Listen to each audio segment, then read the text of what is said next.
Porto e Negócios. Apoio Grupo Gelog e Grupo Intersat. Realização Santa Cecília TV, 22 anos.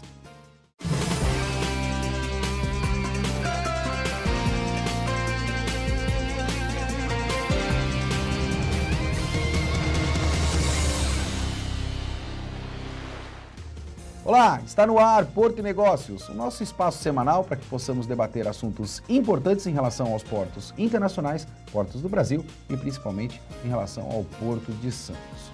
Esta semana fazemos a estreia da nossa segunda temporada e para isso recebo o presidente da Companhia Docas do Estado de São Paulo, Casemiro Tércio.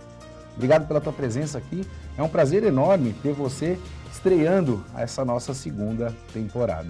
Eu que agradeço o convite e estamos à disposição aqui para discutir o Porto do Futuro. Sem sombra de dúvida. A nossa pauta dessa semana vai assuntar em relação ao novo modelo de gestão para o Porto de Santos. Nós vamos falar sobre um porto sem corrupção, vamos debater Porto e o turismo, que é extremamente relevante, falar sobre concessão ou privatizações e quero também questionar o Tércio em relação ao Porto de Santos para daqui a 20 anos, ou seja, o Porto de Santos em 2039. Tércio, para iniciar o nosso debate, eu quero te questionar em relação ao modelo de gestão administrativa da autoridade portuária. Qual é a tua visão? Como é que você está planejando esse modelo de gestão para o Porto de Santos? Bom, o primeiro ponto é a gente criar um ambiente de romper o modelo tradicional de gestão, que é o modelo departamental, o modelo de uma hierarquia do modelo antigo, né, estatal. Então, um ponto importante é horizontalização dos espaços de trabalho, aproximar a equipe das gerências, das lideranças. Já fizemos isso na própria sala da diretoria, ou seja, os 5 diretores sentam na mesma sala e discutem permanentemente todos os assuntos do Porto. Um modelo de gestão horizontal, sem ser aquele modelo antiquado, vertical que nós tínhamos? Exatamente. Então, apesar de manter as estruturas, né, de hierarquia, você aproxima o diretor, o superintendente, o gerente da equipe de trabalho, sendo mais ágil, mais transparente, e isso quebra as distâncias entre as hierarquias, né? Então, você chama o técnico para participar da gestão de fato. Ele se sente mais pertencente à instituição. A gente sabe que todo o processo de mudança ele tem impacto. Como é que os profissionais hoje, principalmente de carreira, estão recebendo essa mudança? Tércio? Obviamente, como qualquer estrutura administrativa, né, de gestão, tem pessoas que vão receber bem essa mudança de paradigma e tem pessoas que, obviamente, vão ser resistentes a essa mudança. Sem dúvida. O principal ponto é que, no ambiente de gestão que a gente tem hoje no Brasil, transparência é um elemento importante, né? Então, transparência e compliance. Você criar esses ambientes administrativos com esses conceitos é uma prerrogativa para continuar na gestão. Tivemos a Intermodal, né, essa semana, e para mim ficou muito claro essa demanda do mercado internacional. Vou fazer um recorde nisso que você acabou de pontuar. O Porto e Negócios esteve presente na Intermodal também. Na próxima semana a gente vai trazer uma cobertura completa em relação à Intermodal. E o meu sentimento da Intermodal foi a retomada da confiança. Isso é um ponto observado por você também na Intermodal, no mercado portuário, ou seja, a retomada da confiança? Eu acredito que sim. Eu acredito que o fato do ministro Tarcísio compor um time nacionalmente focado em resultado e nessa mudança de postura na gestão, mostra para o mercado internacional, mostra para os clientes que atuam no Porto, que eu acredito que a gente pivotamos aí a posição da gestão portuária no Brasil. Posso usar um termo que eu gosto bastante, eu falei isso muito na Intermodal. Nós estamos falando em arrecadação de impostos por produção, ou não pelo nome, fazendo uma analogia, de impostos por imposição, como a gente acompanhou muito durante anos no nosso país, Tércio? O que a gente propõe, na verdade, é resultado, produtividade, eficiência, né? Uma das reclamações que a gente tem em Santos é o custo do Porto de Santos.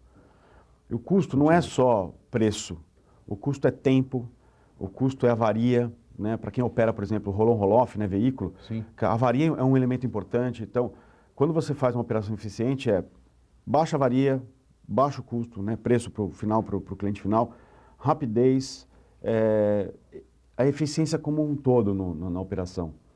E isso a gente pontua como elementos principais para as concessões que a gente pretende fazer no Porto, né? Que é justamente delegar ao setor privado, que tem essa visão de eficiência, porque eu brinco que o órgão que mais dói no corpo é o bolso. Sem dúvida. Né?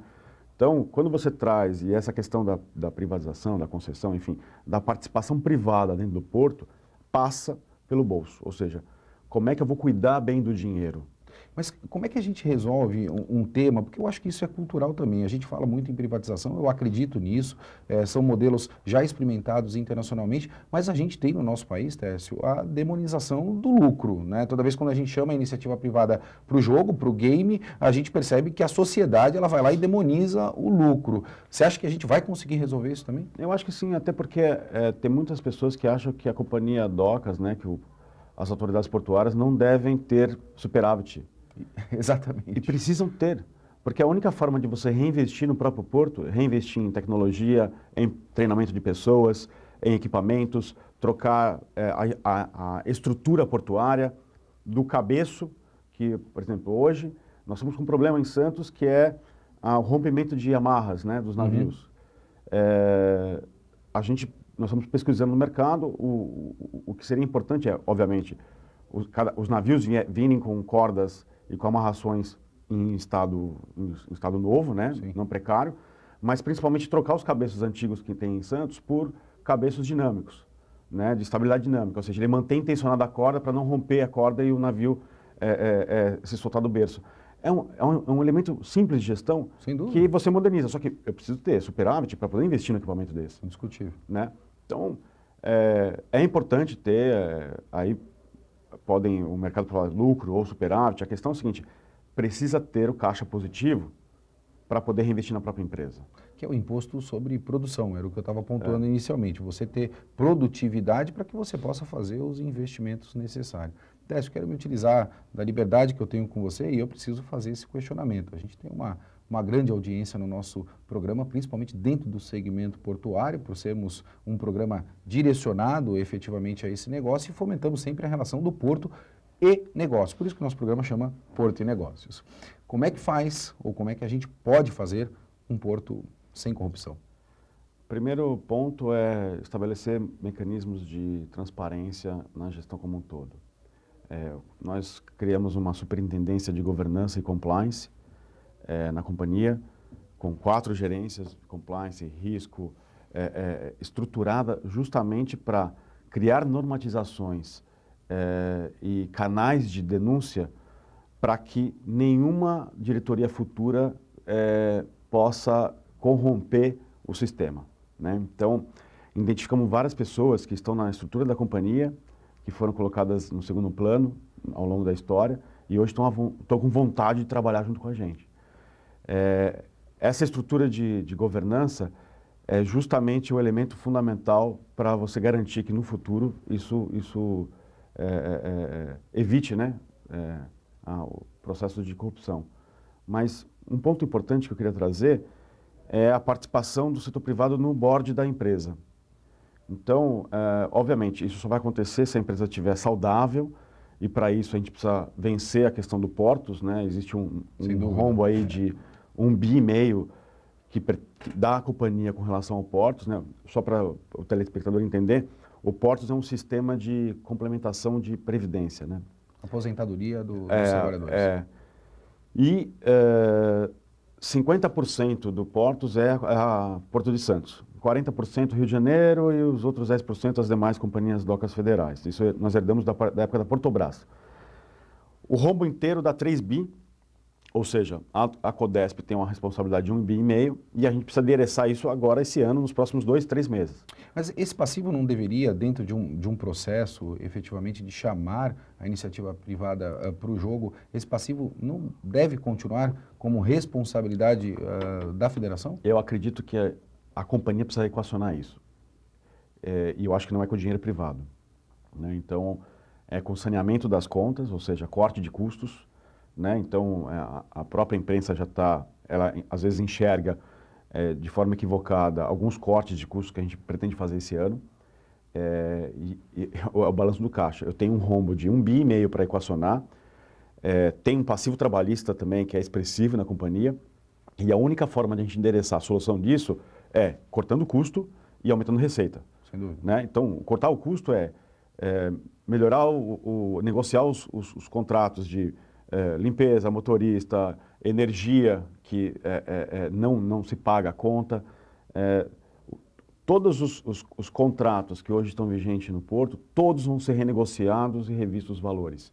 Os contratos, quando você diz, são aqueles contratos que fazem parte do custo fixo do Porto. Exatamente. A gente pode olhar por esse lado, porque Exatamente. quando a gente fala em contrato, talvez a pessoa em casa se confunda que são contratos de concessão. Não, esses são um outro assunto, outro tema que nós vamos tratar. São os contratos que a companhia Docas paga para uma empresa prestar serviço para ela. Sem dúvida. Né? Os terceirizados, enfim. Só para o telespectador ter uma visão, hoje na Companhia Docas são mais de 1.300 colaboradores e cerca de 900 colaboradores indiretos. Então, a máquina está inchada. Uma máquina inchada, eu não consigo ter um fluxo de caixa para pagar esse passivo do Portos, para pagar esse passivo trabalhista. Sem dúvida.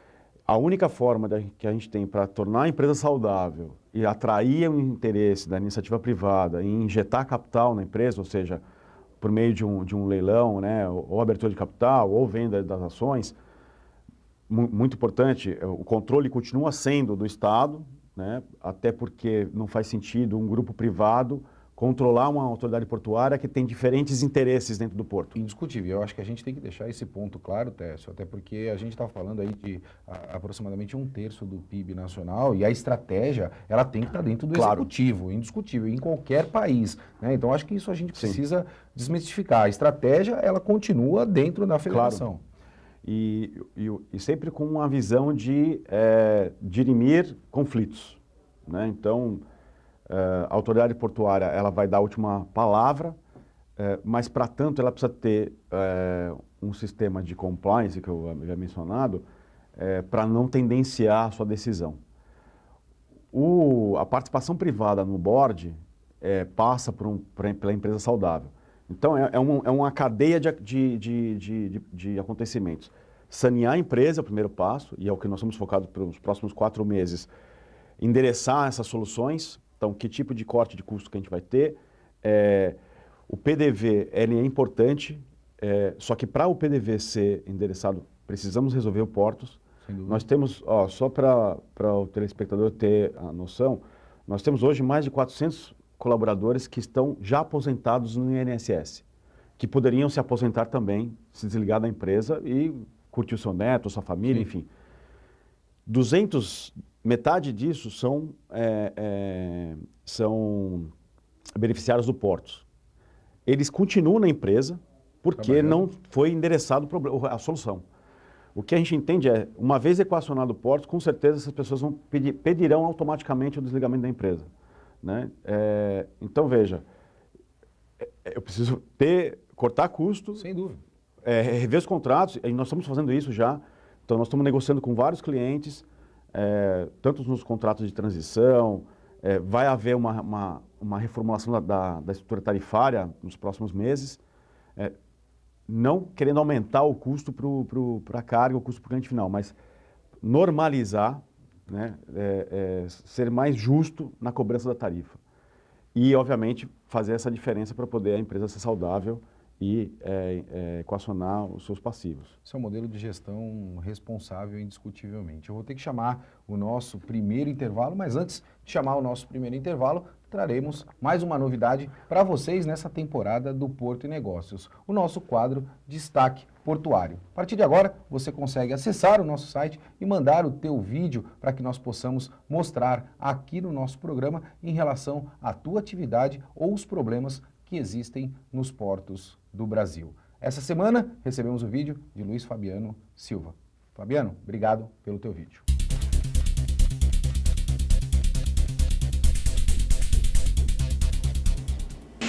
Bom dia a todos, meu nome é Luiz Fabiano, sou trabalhador portuário, estivador do Porto de Santos. E dentro de vários operadores que prestamos serviços no Porto de Santos, hoje estou prestando serviço para a Bung Alimentos, fazendo a descarga de trigo a granel com o descarregador pneumático de grãos, mais conhecido como sugador, que é esse equipamento que se encontra logo atrás de mim. No navio Apodi Edivo, que se encontra atracado no armazém 29 e 30. Para mim é uma honra trabalhar no maior porto da América Latina e mostrar parte do trabalho dos estivadores a bordo dos navios. Quero aqui agradecer o programa Porto e Negócios pela oportunidade de participar do quadro Destaque Portuário. Tenham uma ótima semana e não percam Porto e Negócios.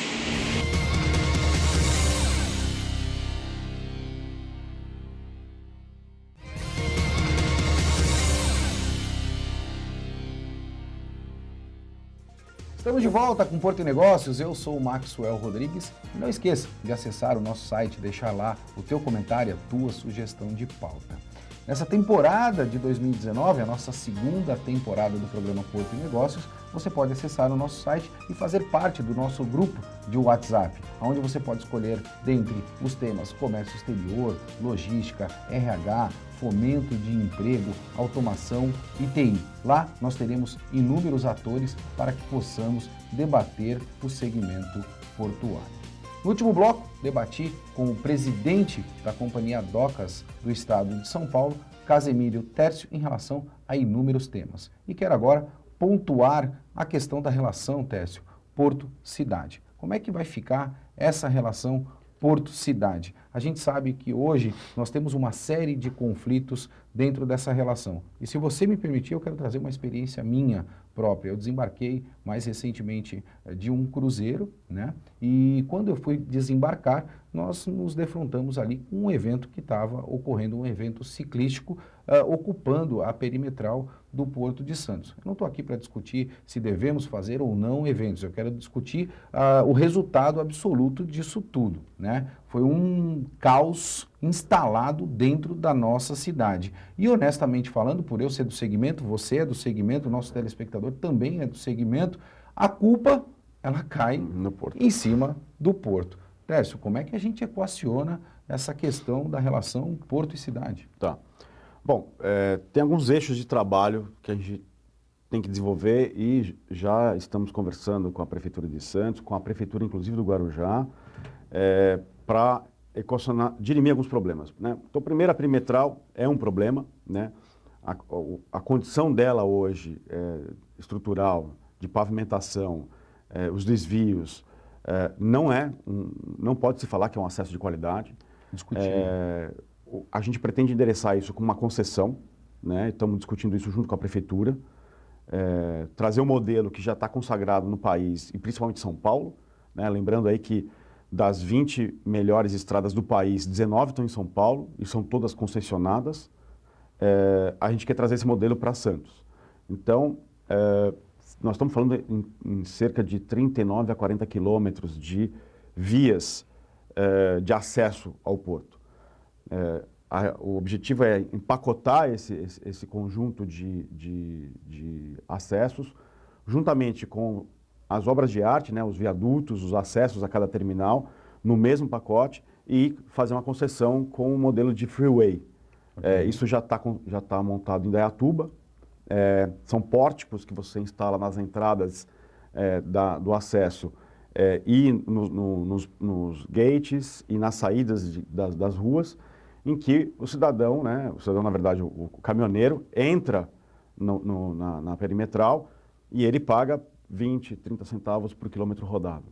Ou seja, você dá mais justiça à cobrança. Ou seja, quem paga esses 20, 30 centavos por quilômetro é a carga que está naquele caminhão, né? Ou seja, é o grão, é o container, é o líquido, né? O cidadão de Santos e o cidadão do Guarujá estão livres dessa cobrança, né? Ou seja, passam livremente pelo acesso. Um dos objetivos é segregar a ciclovia que hoje está no meio das duas vias, né? É até inseguro para o ciclista passar no meio de duas vias com veículos. Então, segrega a ciclovia ao lado. estabelece um equipamento de urbanismo para conversar com a cidade e você endereça um problema que é o caminhão entrando na cidade e convivendo com o munícipe, né? Deixa eu fazer um questionamento, até me utilizar um pouco da experiência que eu tenho internacional, acompanhando projetos muito similares quanto este, e honestamente falando, em todos os projetos eu vi a presença de um gate público, sem você ter efetivamente o caminhoneiro motivado a ter acesso ao porto, sem que você faça este controle, muito dificilmente você consegue fazer esta organização absoluta. A implementação de um gate público faz parte desse projeto, Técio? O que a gente pretende fazer, e aí já pensando já nas áreas de arrendamento, né? Então, só para a gente separar os tipos de concessões que nós pretendemos fazer no porto. Tem as concessões dos serviços, Sim. que é a perimetral, Sim. é uma primeira concessão. O canal, que já é uma demanda no mercado, e é o canal como um todo, não é só a dragagem. Ok. Então, canal, nós estamos falando de dragagem, balizamento, sinalização, monitoramento ambiental, equipamento de salvatagem contra vazamento de óleo e os sistemas de radares e controle de tráfego. O VTMS. O VTMS. Tudo isso empacotado numa única concessão. No caso dos arrendamentos, né, que é a área portuária de fato, esse ano nós pretendemos colocar na praça o STS-10, que é o Saboó. Tá. Então, toda a área que hoje está com contratos vencidos em vencimento, naquela área empacotar num único arrendamento para a carga geral. Ok. E, inclusive, prevendo acesso ferroviário. Então, isso foi uma meta que o próprio ministro Tarcísio nos colocou, que é aumentar o transporte de contêineres sobre trilhos. Sobre ferrovia. Não falta uma pera dentro Sim. desse processo? Então, no Saboó, o objetivo é fazer um pátio de espera para composição ferroviária. Você para a operação no berço. Sim. E eu não consigo descarregar das composições ferroviárias nos armazéns. Que gera um atraso. Exatamente. Então, eu preciso ter esse pátio de espera de composição ferroviária, principalmente para grãos. E nessa mesma alça desse pátio, no Saboó, o objetivo é fazer uma pera que vai atender não só esse terminal, o STS-10, mas a BTP também. Ok. Tá? Então, ambos terminais serão providos com acesso ferroviário. Que vai dar mais agilidade a esse processo. Com certeza. E assim, é importante ter o transporte ferroviário, mas a gente tem que lembrar também que assim, mesmo os melhores portos do mundo tem um equilíbrio entre ferrovia e caminhão. Indiscutível. Eu até creio que distâncias aí gerando em torno de 400 quilômetros ou até 400 quilômetros são distâncias que devem ser feitas pelo modal rodoviário. Aí você tem que ter o modal ferroviário fazendo maiores distâncias. Eu acho que isso é a logística inteligente. E como a principal interlândia do Porto Santos é a região metropolitana de São Paulo, sem dúvida. Então é o caminhão que vai atender essa interlândia. Mas, obviamente, o longo curso é importante ser provido por ferrovia. Continuando com relação aos arrendamentos, no Roteirinhos pretendemos fazer mais 2 arrendamentos, um que seria o Pérola, né, que é o STS-20, pretendemos rever o custo médio de capital, o CAP, né, o preço máximo cobrado por tonelada, e a outorga, tá, e republicar. Um novo projeto é os berços 14 e 15, empacotar também no novo arrendamento, e ser para granel mineral também. A Libra está finalizando o contrato dela, já devemos preparar esse ano o modelo, né, a modelagem da concessão e publicar isso ano que vem. E do outro lado, na margem esquerda, a gente tem um STS 13A, que é a antiga Vopac, também endereçar e conceder nesse ano ainda. O objetivo desses arrendamentos é consolidar as pequenas áreas que a gente tem no porto em terminais maiores e buscar berço dedicado, berço para aquela operação. Deixa eu te fazer um questionamento, vou fazer um recorte nessa tua colocação, Tess, porque quando a gente fala em todos esses modelos de concessão, o Brasil já experimentou isso, né? Nós concebemos uma série de terminais no nosso país e falta a pena do fomento do negócio, né? Não faz sentido eu ter 20 terminais de containers no Porto de Santos, sendo que eu não tenho carga, e é um grande problema que a gente acompanha no país inteiro. Qual é a tua equação para que a gente fomente negócio para o maior porto da América Latina? Bem colocado, Maxwell. A gente, na Intermodal mesmo, eu já comecei a me aproximar dos terminais. A gente pretende resgatar o papel da autoridade portuária. A autoridade portuária não é só prover a infraestrutura, mas é ser o embaixador de cada terminal em suas interlândias e buscar novos mercados. Isso não é só para dentro do país. Eu estou falando isso internacionalmente. Óbvio. Né? Então, nós tivemos na Intermodal reunião com Barcelona, reunião com o Porto de Buenos Aires, reunião com portos chineses, justamente colocando a autoridade portuária de Santos como embaixador dos terminais aqui de Santos, dizendo, eu tenho esses serviços aqui, e mais do que isso, perguntar para o país que pretende exportar para a gente que tipo de infraestrutura portuária eu posso prover para você? Qual é a sua dor para eu resolver a sua dor? Por incrível que pareça, isso foi o que eu ouvi da autoridade portuária em Rotterdam, né? A preocupação dele é fomentar o negócio, ver o que o mercado necessita para que ele possa prover e ser o maior hub mundial que nós conhecemos. Você pontuou o Porto de Buenos Aires e a gente estava falando sobre concessão. Eu tenho um vídeo aqui, Tércio, que o nosso telespectador vai acompanhar em relação a Porto Madeiro, né? Nós conhecemos ali em Buenos Aires, nós temos uma grande discussão em relação a esta questão, especificamente aqui no Porto de Santos. Eu tive lá mais recentemente e acompanhei o que se transformou aquela localidade. A gente percebe aí as melhores redes de hotelaria naquela localidade, a gente percebe um centro comercial bastante grande e um centro turístico também. Será que o presidente da Companhia Doca do Estado de São Paulo, Casemiro Técio, consegue prover isso para o Porto de Santos, Técio? Eu acho que esse trabalho é feito em conjunto com a prefeitura, né? Fomenta a relação porto-cidade. Exatamente. Então, não adianta a gente investir numa infraestrutura portuária que tenha edificações de frente para o mar, se você não traz vida para aquela região. Sem dúvida. Então, uma das coisas que eu tenho discutido é a revitalização do centro de Santos, no meu entendimento, não passa necessariamente pelo Valongo, né? Você consegue levar vida para o centro, e esse é um compromisso que eu estou levando para o prefeito, de ser o embaixador da prefeitura entre a comunidade portuária, levar as empresas para o centro, trazer vida para o centro. Porque o ambiente turístico, no caso do próprio Porto Madeiro, em Buenos Aires, ele acontece porque ali tem um ambiente de negócio. Você tem empresas instaladas de advocacia, de engenharia. Que está próximo ao Porto de Buenos Aires ali. Você tem um centro comercial fantástico. Então, ali. Esse movimento tem que ser concatenado. Então, o setor privado precisa se instalar no centro de Santos, junto com o investimento no Valongo.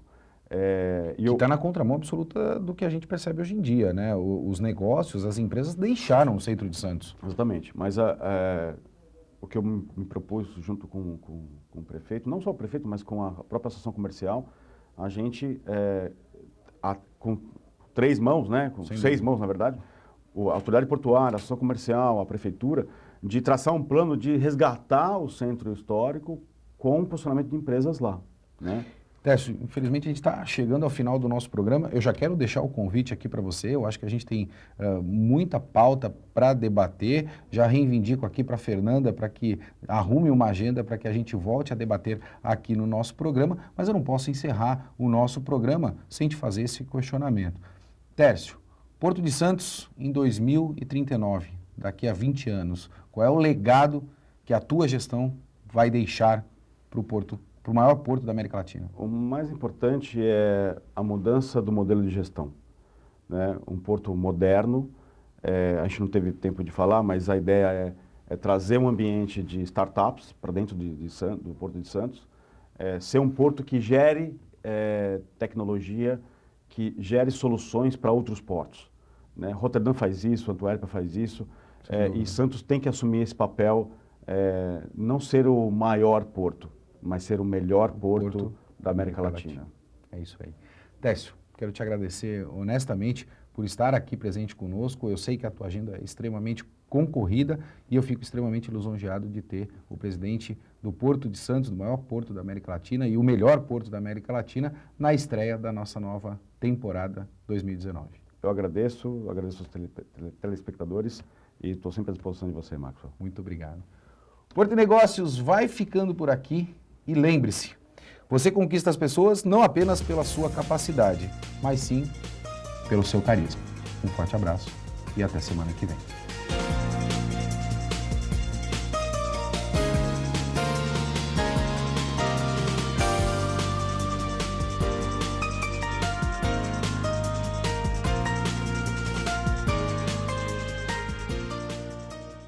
Porto e Negócios. Apoio Grupo Gelog e Grupo Intersat. Realização Santa Cecília TV. 22 anos.